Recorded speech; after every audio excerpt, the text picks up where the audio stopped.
तो guys welcome back to another special video. तो guys बहुत दिनों से मैं वीडियो नहीं अपलोड कर रहा यूट्यूब पर, क्योंकि गाइस मेरा एनुअल एग्ज़ाम आ रहा है।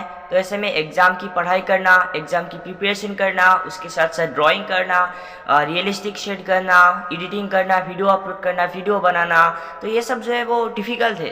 इतना करने के लिए टाइम नहीं मिलता, इसलिए मैं बहुत दिनों से वीडियो नहीं अपलोड कर रहा हूँ। लेकिन गाइस एनुअल एग्ज़ाम ख़त्म हो जाने के बाद आपको ज़रूर वीडियो मिलेगा। और अभी जो है ये वाला वीडियो ट्यूटोरियल बेसिस होने वाला है, मतलब शेडिंग के बारे में मैं बताऊंगा। तो बहुत ज़्यादा इंपॉर्टेंट वीडियो है, तो प्लीज़ इस वीडियो को ज़रूर देखें। और इस वीडियो में लगता हूँ मैं 10 लाइक्स का टारगेट, तो प्लीज़ एक लाइक ज़रूर कर दीजिए। तो गाइस यहाँ पे मैं आपको एक बात बता देता हूँ कि जो भी बड़े बड़े आर्टिस्ट थे, जो भी बहुत अच्छा स्मूथ सा रिजल्ट लाते हैं शेडिंग में, पेंसिल शेडिंग में, तो वो सभी आर्टिस्ट जो है वो टाइम लगा के ड्राइंग करते हैं। इसलिए मैं आपसे यही बात बताऊंगा कि आप जो भी ड्राइंग बनाए, वो ड्राइंग जो है वो टाइम लगा के बनाएं।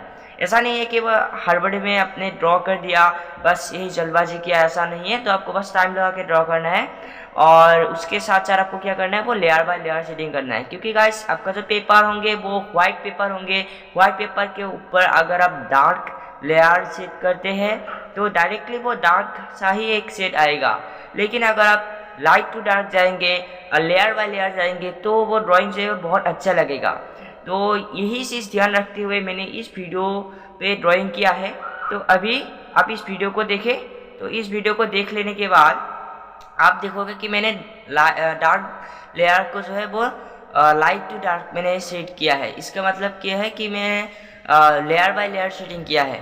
तो अगर आप देखोगे तो बहुत ही ज़्यादा स्मूथ और रियलिस्टिक सा रिजल्ट मिला है।